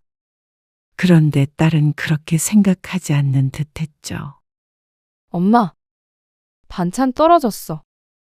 반찬 가지러 가는 김에 애들 한 3시간만 맡겨도 돼? 김서방이랑 영화 보고 오게. 아니, 우리도 반찬 안 했어. 그리고 엄마 아빠도 외출할 거야. 아, 언제? 우리는 영화 보러 저녁에 갈 건데. 글쎄, 언제 돌아올지 모르겠네. 말을 해줘야 우리도 예매를 하지. 이제 애들은 못 봐주니까 너희들이 알아서 해. 어? 무슨 말이야? 딸이 당황스런 목소리로 대꾸했습니다. 박 씨가 이런 식으로 말할 줄은 몰랐던 모양이었습니다. 이제는 안 봐준다고. 주말에도 그렇고. 반찬도 네가 알아서 해. 힘들면 사 먹던가. 엄마, 그러면 우리가 맞벌이를 어떻게 하라는 거야? 갑자기 왜 그래? 딸의 목소리가 심각해졌습니다. 이사 오기 전에는 너희끼리 잘만 살았잖아.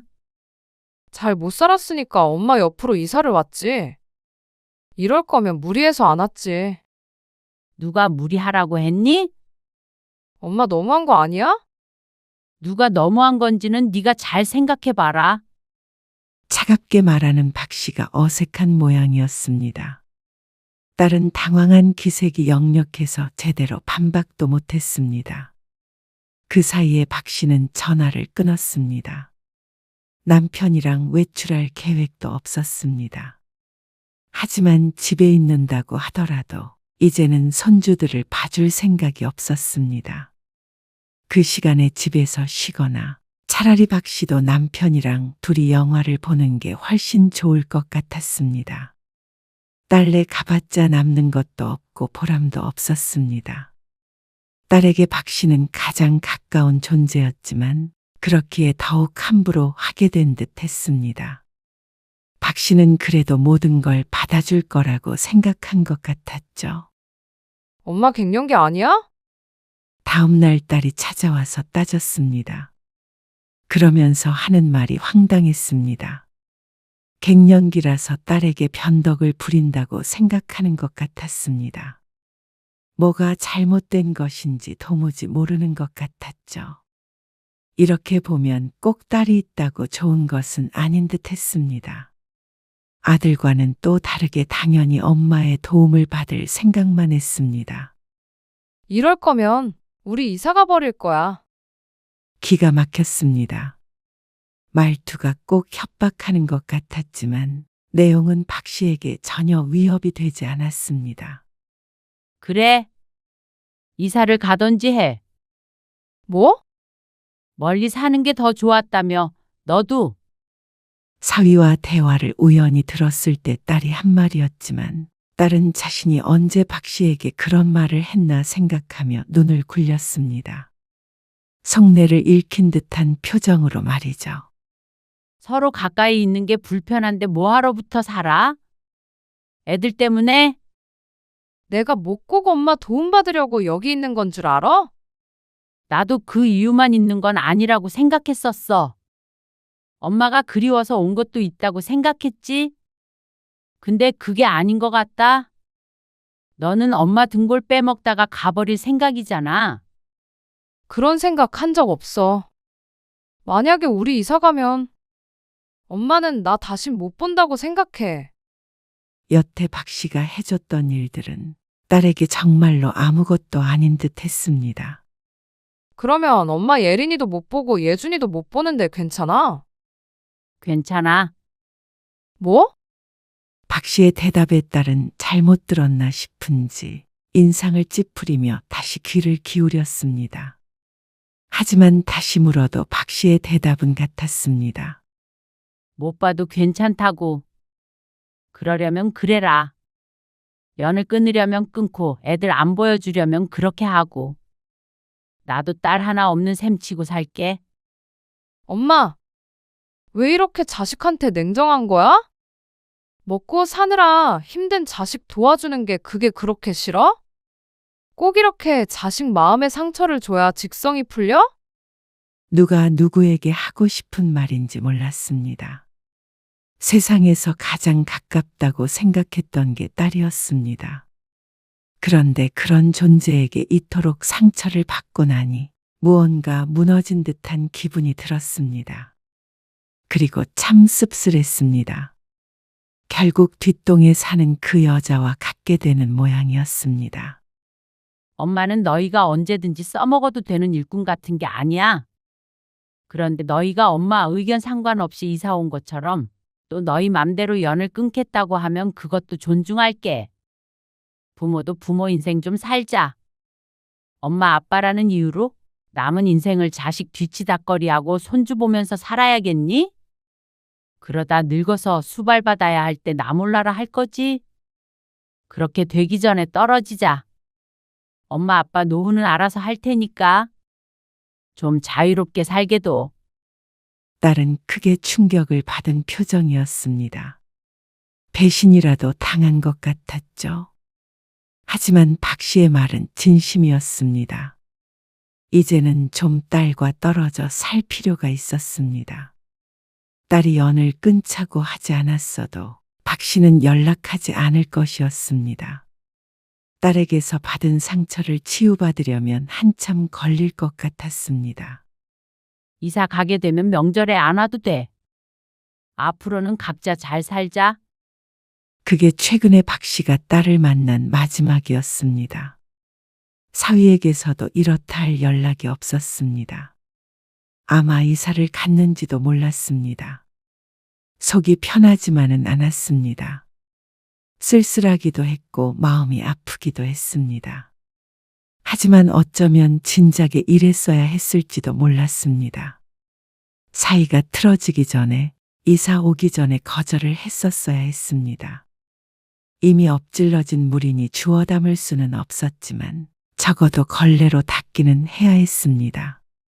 아마 시간이 흐르면 적어도 같이 사는 것보다는 관계가 나아지지 않을까 생각했습니다. 그래도 부모 자식 사이니 말이죠.